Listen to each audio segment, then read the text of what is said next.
Hello, everybody.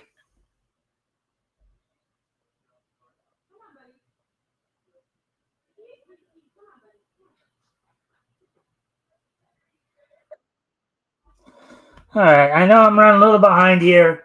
Had to go, had to go run a errand, so that's why I'm kind of getting back here a little late. So, still in the process of sharing stuff out and stuff like that. But as always, if you guys can help out by liking and sharing the stream, seeing if we can get some more friendly people in here, that'd be great. Also, um,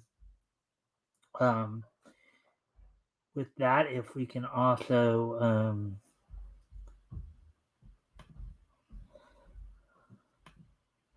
let me just continue to do that right now here. Also, if anything we talk about tonight um, grabs your attention, um, feel free to comment and or ask questions. I'll try to answer the questions to best of my ability. Um, I'm right now, of course, sharing out. Usually, I already have this done, but I said I had to run an errand, so. But we can, of course, talk as I'm doing this. Just getting this out as quickly as I can here. So once I get this done, then I'll probably talk about what's on tap for tonight. And see, we're getting more people in here. So, and again, if anything grabs your attention or you want to ask anything, feel free to do so. Um, as soon as I get all the shared out here, we will get going. So hopefully everybody, we're at Hump Day here, so I'm hoping everybody had has had a good week thus far, and hopefully you have a good rest of the week. Don't forget, of course, it's Friday. We're going to be I'll have RJ Carter with me as we will be looking back to comics that went on sale in December of 1939. Um, this week, of course, we're going to be looking at Billy Batson's first published appearance, aka the original Captain Marvel, aka Shazam, from Wiz Comic Volume 1, Issue 2. Now, granted, everybody acknowledges it as a first issue, but because of the fact um, the indicia indicate it's actually the second issue. Um, that's why we have that. So, anyways, um, also, of course, we talk all things each year. So, if you guys have seen any great cartoons lately, you can also talk about that. Um,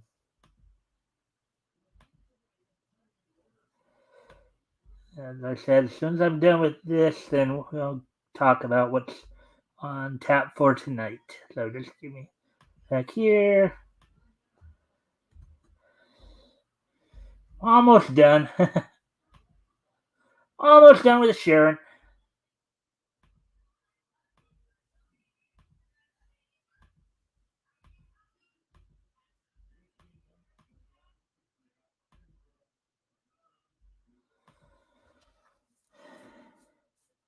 Alrighty then. Alright, so now I have everything shared out. So let's see now. Alright, so now let's see what's going on here. Okay, so. Well. Alright, so here's what's on tap for tonight then.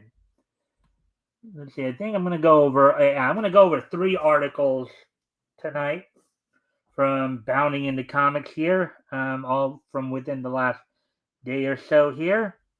Or yeah. So we got a couple anime articles talking about Kingdom's latest release. Um, some issues coming up with Castlevania Nocturne. Get into that a bit, and then let's see, what was the other thing? Oh, and there's apparently a comic book shop that might be shutting down, so we'll be looking at that. So, but that, and of course, we'll have the wrestling wrap up a little later, as well as this day in each history. So with that, and as always, if you guys can help out by liking and sharing the stream, see if we can, get more people in here. Oh, terrific! And more people to engage is always the goal here in the material. So with that, why don't we go ahead and get started? Because I know we're coming up on 5.5. I think we are at 5.5 minutes. So it's time for us to get going here. ah.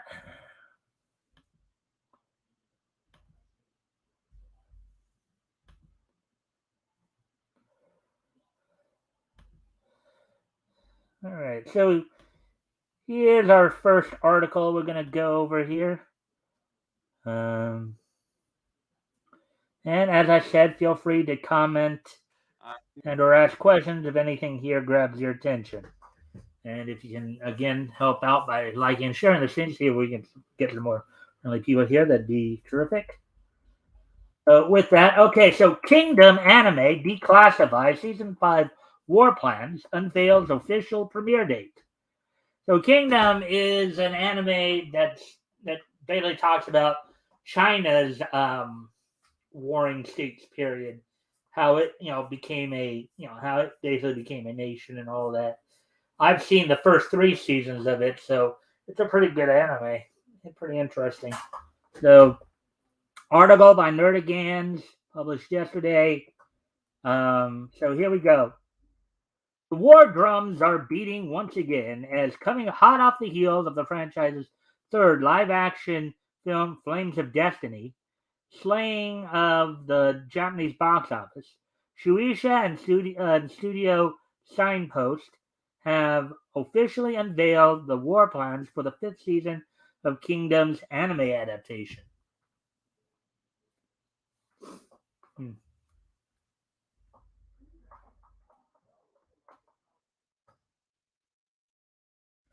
I mean, Kingdom's from what I've seen, because as I said, I've seen like the first 3 seasons of it. It's a pretty good. I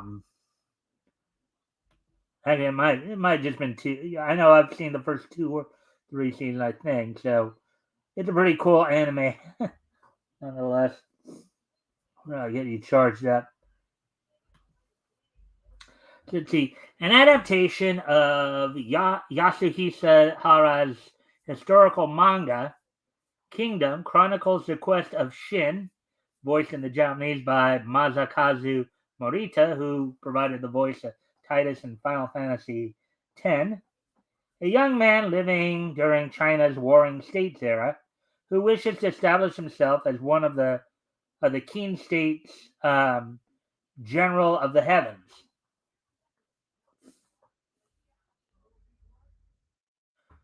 Beginning life as a lowly slave, through little more than his own sheer determination and willingness to learn, Shin slowly begins to rise through the ranks of the Qin Emperor's army. Though the further he gets, the more he realizes that such prestige does not come without his own set of trials and tribulations.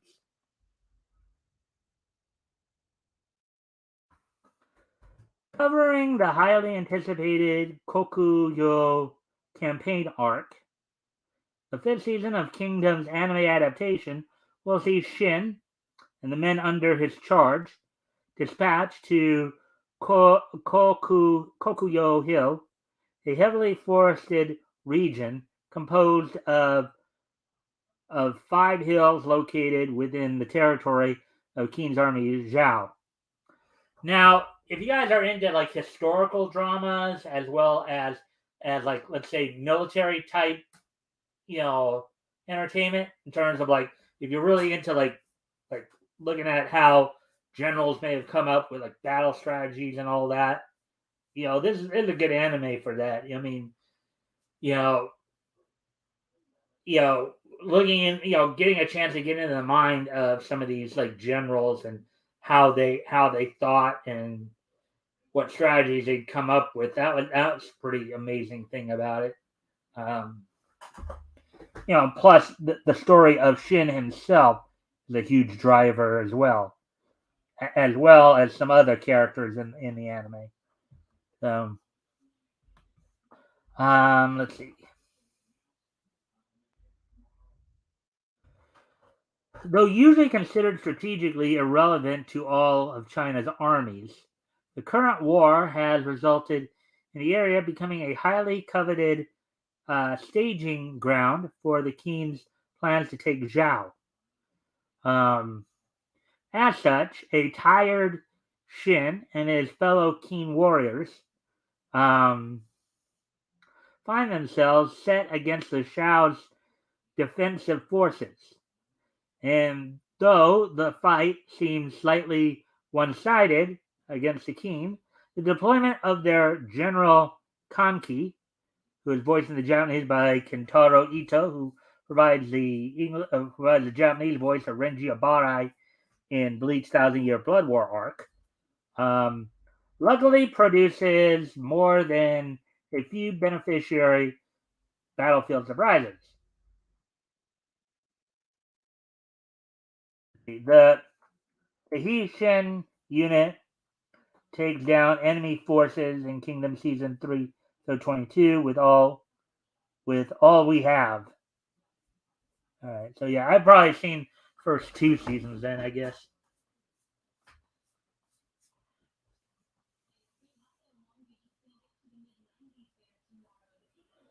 I may have to get back to watching that again. See if the English dubs for the third, fourth, and fifth season, well, third and fourth season have come out yet. But anyways, let's see now.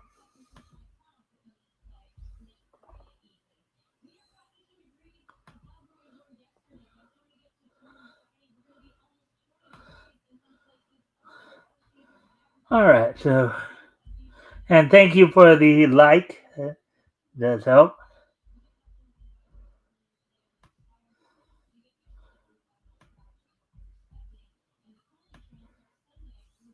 And thankfully, for those with a thirst for glory, the fight for Kokuyo Hill is set to kick off sooner rather than later.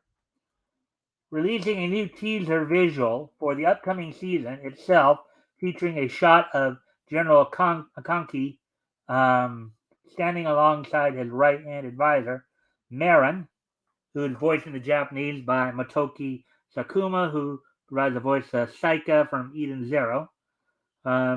Trusted Muscle Raido, who is voiced in the Japanese by Kenji Nomura, who provides the voice of Void in Undead Unlock.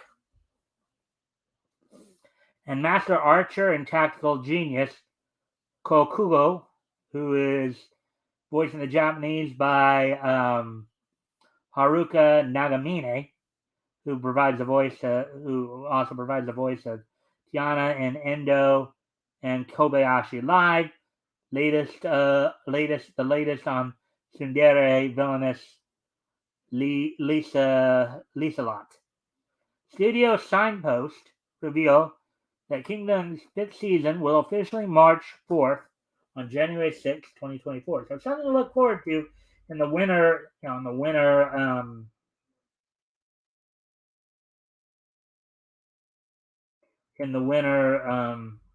winter release time. First premiering at 12 a.m. Japanese Standard Time on NHK General in Japan, Kingdom's 5th season will also receive same-day simulcast from Crunchyroll. Meanwhile, those looking to catch up on Shin's past exploits can catch the first 4 seasons of the Kingdom anime on Crunchyroll, or the first 2 live-action film adaptations, which both come highly recommended on Netflix. So, yeah. Oh, there we go with that one. I do have to go off camera here for a quick moment. I will be right back. Put the music on while I'm gone.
just do something here real quick.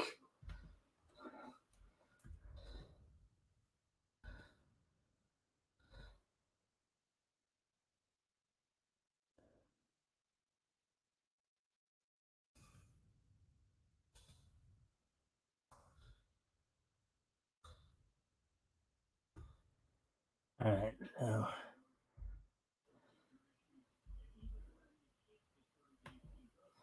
let me just do one more.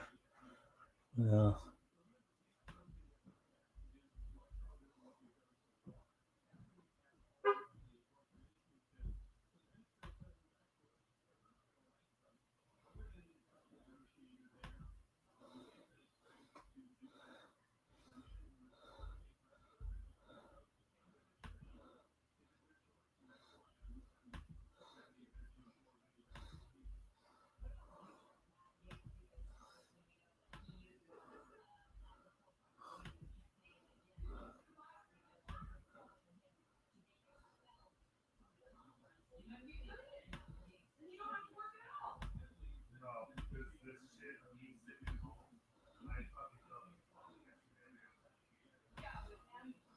all right, so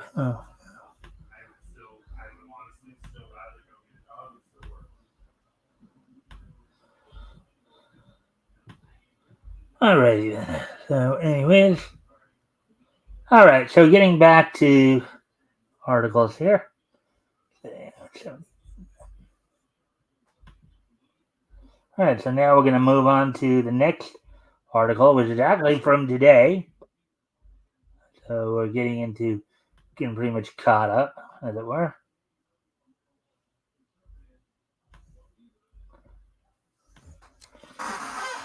Alrighty then. Castlevania Nocturne director Samuel Dietz disavows Netflix marketing's insulting of Richter Belmont.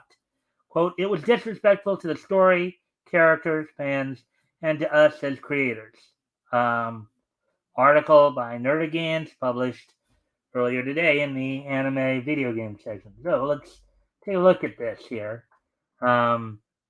Despite the fact the series itself treats the source material with an arguably worse level of care, director Samuel Dietz has decried Netflix's recent attempt to market Castlevania Nocturne by publicly insulting its lead protagonist, fan favorite vampire slayer Richter Belmont.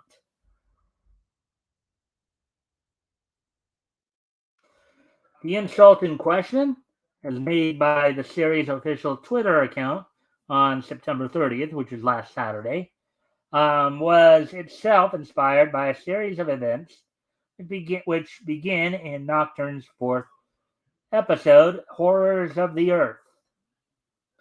Therein, during Richter, Maria, and Annette's mission to rescue the latter's capture companion, Edouard, the group find themselves in a surprise confrontation with the vampire Ulrox, otherwise known as the beast that ended the life of Richter's mother.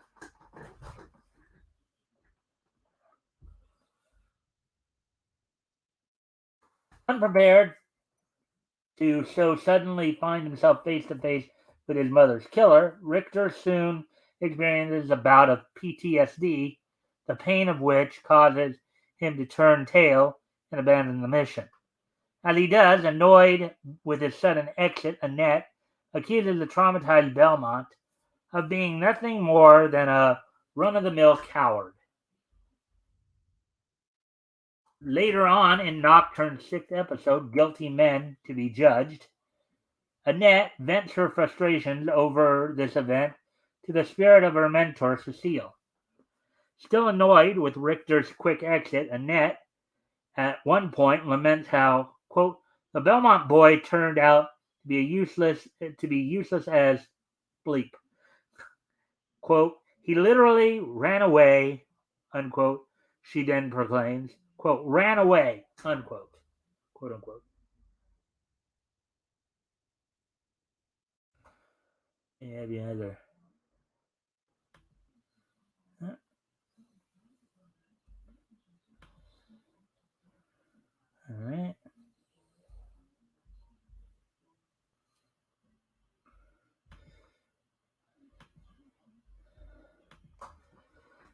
For some reason, believing this moment to be a quote unquote selling or in smaller quote selling point for Nocturne, despite the fact that its source material Castlevania Rondo of Blood is specifically a Richter centric adventure, the official Netflix Castlevania account shared Annette's dismissal of the hot-headed hero and added, quote, no matter the timeline, the Belmonts stay getting humbled by their magic companions, unquote. Oh yeah, I would say that yeah, that kind of marketing would hurt. It sounds like it's almost similar to what like they did like what Kevin Smith did to He-Man, right? In his Masters of the Universe adaptation, right? It's almost like it's almost like they're setting up some kind of bait and switch to make it more about the women being the heroes and the guys being the like sidekicks or cowards or what have you. Yeah, that that doesn't fly with the Master of the Universe thing, and doesn't necessarily fly. It's not going to probably fly here either. Unsurprisingly, this tweet did not go over well with the series fans, especially those whose introduction to the series came in the form of Konami's original games, many of whom proceeded to push back against Netflix's insult. Quote, this Belmont slander is getting ridiculous, unquote, Darian Belmont declared. Quote, in what timeline or universe are the Belmonts being humbled? In smaller quote, by their companions outside of this adaptation. I don't know why these writers hate the Belmonts so much, but it's getting really old, unquote. Because Richter Belmont's probably a white cisgendered man. That's why. They can't have them looking good. No. Oh, need I remind you that Simon Belmont single-handedly killed Dracula twice, unquote, recalled at Baron von Crispy. Quote, and the second time he was practically on his deathbed trying to kill Dracula, unquote. Quote, these shows are written by no one except charlatans and wretches envious of the devotion the games have garnered, unquote, they added.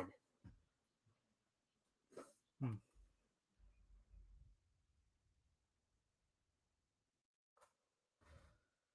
Let's see.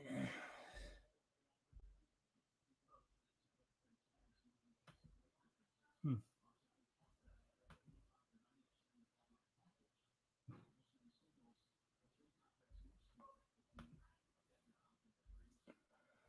All right, so let's see now. Quote, you all had one of the best things with Castlevania and you blew it, unquote, noted at Chilongo83. Quote, this is why people loved the strikes. You literally suck at your jobs and deserve to lose, unquote. Hmm. Eventually, Netflix's post was brought to the personal attention of Dietz himself, courtesy of a fan who tagged the director's Twitter account.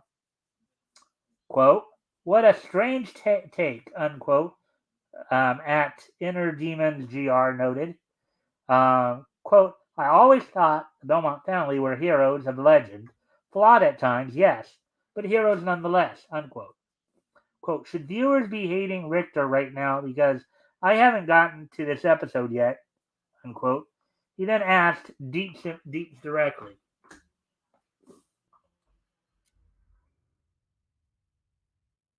In turn, the director responded, quote, we don't run this account and I do not endorse this post, unquote. So he just put it out that, he basically just said he had nothing to do with this account. He doesn't endorse a vote, which in turn means he doesn't agree with it. Following his discovery of this post, Dietz returned to Twitter next day to express frustration at how, in his eyes, Netflix's marketing represented the Castlevania's spin-off's identity. Uh, quote unquote, man, said the director, quote, not to vague tweet, but I work much, too damn much to have to add, in smaller quotes, keep an eye on marketing so they don't misrepresent our show, on smaller quote, to my grossly oversized to-do list, unquote. Yeah. My feeling is with that post, he probably wants to take the guys and the people in the marketing department out to the shed and and give them a few lashes, as it were. Why are you morons doing this? He's probably thinking, uh, uh, you know,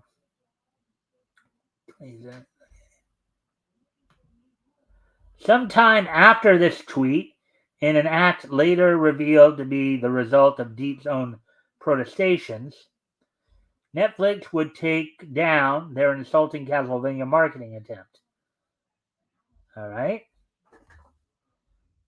Quote, I asked them to take that post down because, for one, while I'd like to believe it was unintentional, it came across to us as baiting rage engagement, unquote.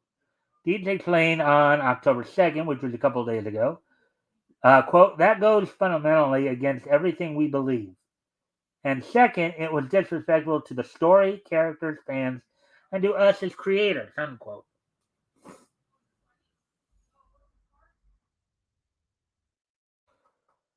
Quote, Richter's story arc is about his trauma, grief, the burden of his legacy, and an asterisk here, fear of living up to it, an asterisk.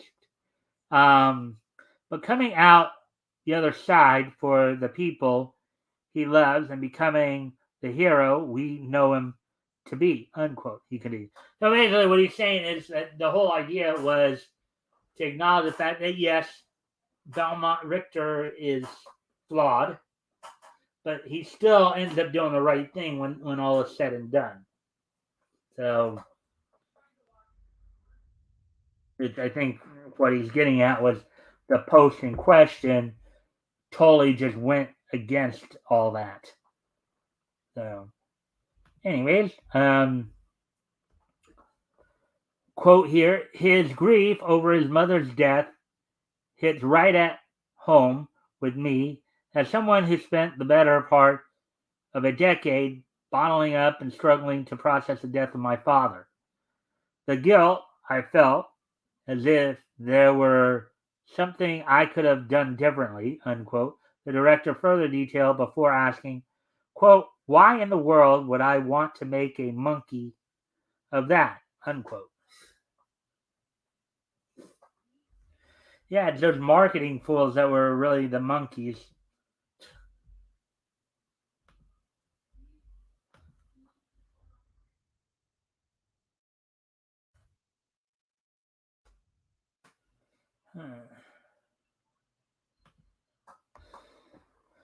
And as always, feel free to comment and or ask questions if anything here catches your attention. Quote, the burden of carrying a legacy hits right at home, too, as we try to carry the weight of the Castlevania legacy, unquote, Dietz then emphasized. Quote, it's heavy. We work long hours full of anxiety trying to do our best to live up to it. There are pieces of us in his story. It's not something we take lightly, unquote. Bringing his thoughts to a close, Dietz concluded, quote, anyways, these are some things I just needed to get off my chest.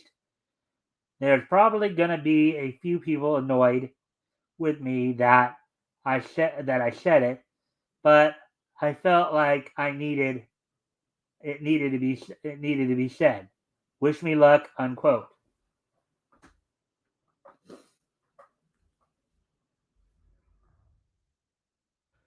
All 8 episodes of Castlevania Nocturne are currently available for streaming on Netflix. All right, so there we go with that one.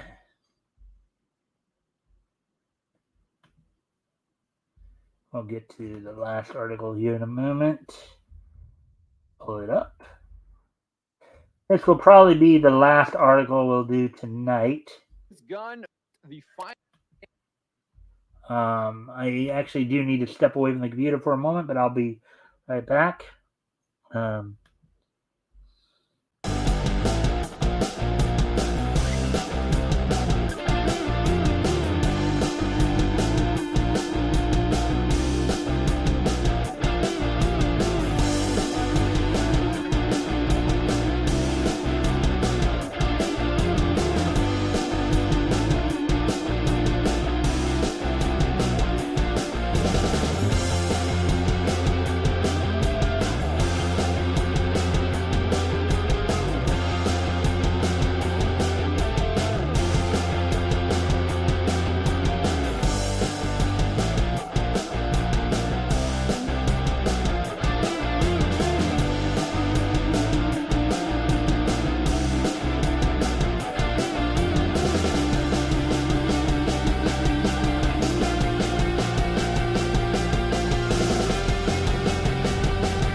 All right, we're back. So, anyways, let's get to this last article of the evening here. Let's see. Comic shop behind Free Comic Book Day signals that might be shutting down soon. Article by John F. Trent, published on October 4th, which is today. So, the comic shop behind Free Comic Book Day appears to be it will be shutting its doors in the near future. Flying Colors Comics, which is operated by Joe Field, the creator of Free Comic Book Day, appeared to announce it will be shutting down following its 35th anniversary event this upcoming weekend. 35 years and then it's kind of closed down. In a Facebook post, the comic shop, which is located in Concord, California, invited customers to stop by the store for its upcoming 35th anniversary event on Saturday on October 7th, which also happens to be my birthday. It'll be my 48th, so their 35th, my 48th. So that means they've been around since 1988. where they will be serving Hulk Smash brownies, giving away commemorative exclusive art print, and hosting Jeff Bonavert for a signing. Following this, the Post states, quote, honestly and maybe a bit sadly, there aren't likely any more milestone anniversaries for this shop in this location. So this photo of the shop at night is maybe a little reflective of the state of things as they are currently. Now we've been hearing a lot about how comic book shops have been suffering because of how basically how mainstream haven't been selling as much and all that. So, however, Field did not go into any other details, cutting the topic off, writing, "quote enough of that for now." So he probably just didn't want to keep a downer on it. So there's the shot of the comic book shop they're talking about.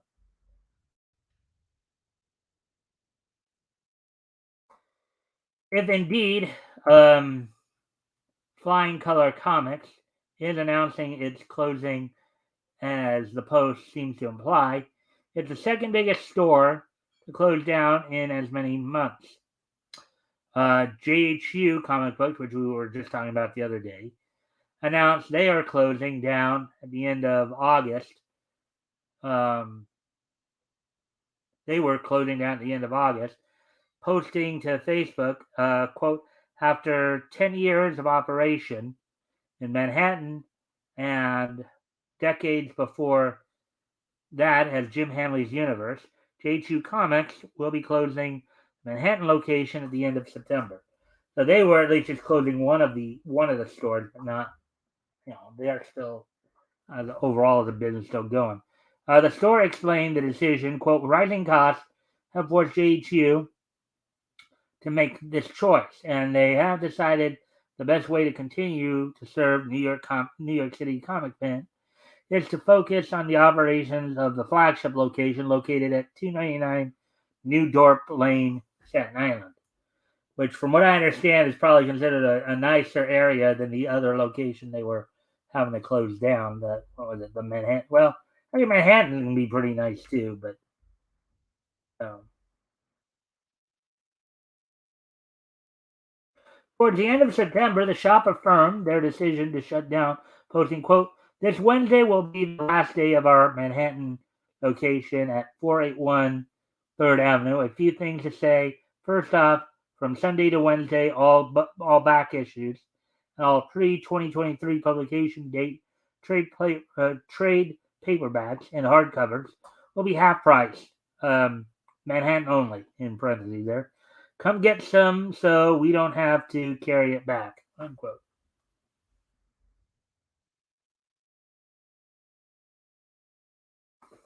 They continued, quote, second, we will happily accept anyone who wants to volunteer Thursday or Friday helping us pack. Please reach out to us and let us know. We should be here both days and really could use some hands on deck and would love um, to see some familiar faces one more time. Unquote.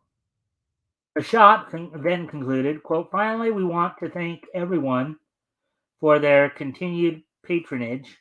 We wish all of you the best. And remember, keep reading those comics and don't stop being true believers. What do you make of Flying Color Comics seemingly announcing they will be shutting down? Yeah, again, it's been a bit of a trend of late. You know, a combination of things over the last few years here, including economics, COVID, and all that have just kind of reduced. Also of course, digitization. You know, um, so yeah. So with that, that's we conclude the articles there. So what I'll do now is I think I'll move on to the wrestling wrap up here.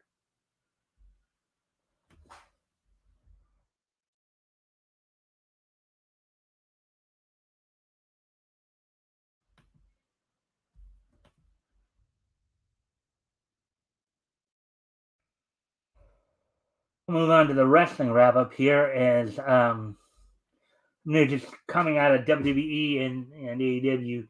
So there's still speculation now. Of course, as everybody knows, Jade Cargill has signed with the WWE. They're still discussing as to when she should make her debut. There's some talk she might make it this Saturday at Fastlane, or she might, make her debut at Raw. There's also been some thrown out there that she might act as a free agent and be on both brands until she settles on until they have her settle on which brand, one of the brands. I know one of the possible first feuds that are looking at having her engage in, possibly with the recently returned Nia Jax. That should prove to be a very interesting feud if that happens. Is both these women are pretty strong and pretty sizable women. Not that's a bad thing. Just it should be an interesting show to watch. That's pretty much the crust of that. Of course, they're still, of course, preparing for this Saturday's Fastlane, which we will talk more about tomorrow. Like, give kind of a final update on that and SmackDown for Friday. Now, AEW, of course, this past Sunday had Wrestle Dream from Seattle. They honored Tony Inoki, and of course, one of the big stories that came out of there was Edge making his debut with AEW. Well, okay, let me correct myself there. Adam Copeland, the rated R superstar Adam Copeland, made his debut with All Elite Wrestling. So he made his debut with All Elite Wrestling on Sunday. Apparently forming an alliance with Sting and Darby Allin after Darby's former protege, of course, Nick Wayne, turned his back on Darby, helping Christian to retain the TNT Championship. We on tonight's one of the things they do plan on showing us on tonight's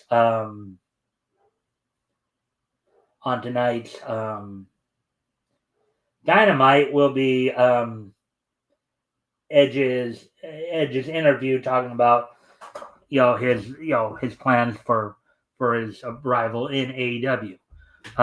His first official match, happens next Tuesday, the 20th, on the special title Tuesday, in which he'll be facing off against Luchasaurus, a former TNT champion. Now, also going on tonight, among the matches slated for tonight include Ray Fenix defending the international title against Nick Jackson. Jackson, who recently won a 4-way match to become the number one contender to that. Well, now Wardlow apparently will be making his return to Dynamite after taking on Griff Garrison. Billy Gunn and the Acclaimed will be defending the World Trios titles against Kip Sabian, the Blade and the Butcher. Chris Jericho and Kenny Omega will be taking on Konosuke Takeshita and Kyle. Now, originally that was supposed to be Konosuke Takeshita and Sammy Guevara. So something must have happened because now it says here Kyle Fletcher, who won half of the Aussie Open. I don't know if Guevara was injured or what happened, and then Tony Storm will be taking on Sky Blue. And we'll have the results of those matches tomorrow, of course. With that now, why don't we go ahead and start to wind things down? Let's see now. 1993, 2008, and 2008. Okay, so with that, today being Wednesday, October 4th, 2023, let's take a look back at this day in each history. And it was a big day in wrestling on this date 30 years ago today. as across 3 separate territories, 3 title changes happened. On this date, 30 years ago today, Marcus Bagwell and Two Gold Scorpio defeated the Nasty Boys to win the WCW World Tag Team titles in Columbus, Georgia.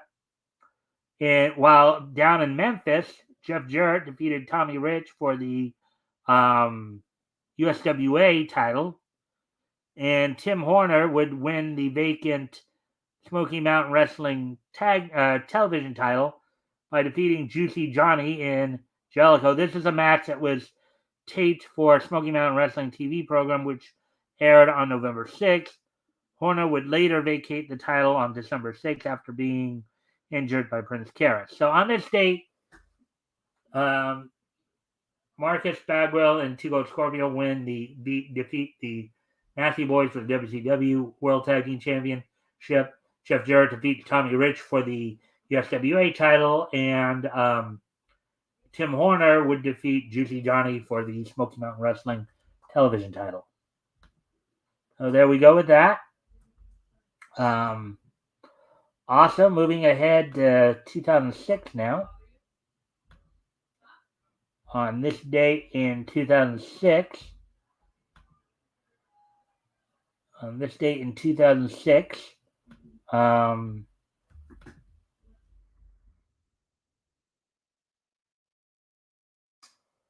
25th and final issue of Marvel Team Up went on sale on this date back in 2006. From Marvel, of course. It sold for $2.99, 32 pages. Part 2 of the Titanus Lid story, which was written by Robert Kirkman, art by Andy Kuhn, Russ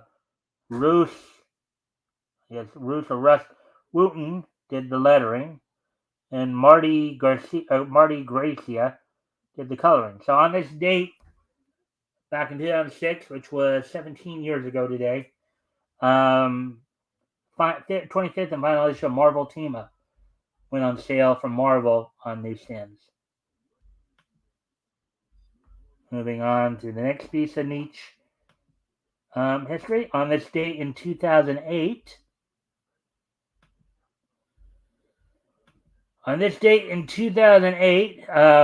Nickelodeon Animation Studios' Making Friends would premiere on the Nicktoons Network, and CCI Entertainment's Turbo Dogs would premiere on Q-Bar.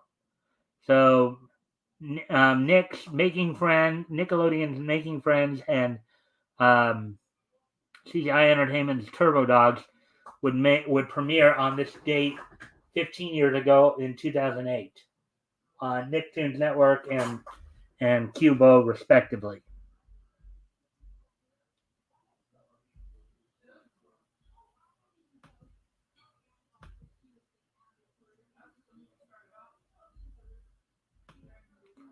So now moving, and 2008 is just so nice that we're gonna hit it twice. As also on this date in 2008, 15 years ago today, as part of the Fist of the North Star franchise,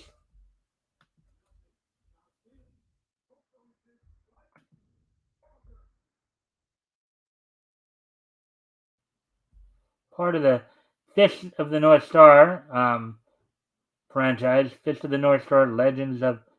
So on this date, Zero, Legend of Keroshiro, would debut in movie theaters in Japan on this date in 2008. So TMS Entertainment's Fist of the North Stars Zero, Legend of Kenshiro would premiere in Japanese theaters on this date back in 2008. With that, I thank everybody for being here tonight. I hope everybody enjoyed the show. Let's see. Don't forget, we'll be back here tomorrow. And more than likely, tomorrow night, of course, we'll probably, it being Thursday, you just double check to see if he does have one up, in fact. We'll probably be looking over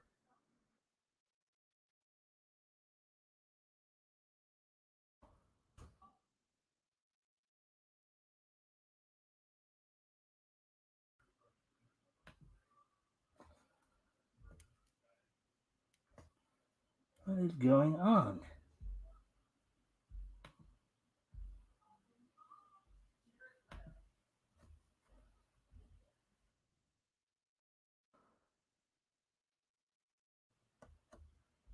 All right, I may have to. Apparently, I can't type anything right now. But anyways,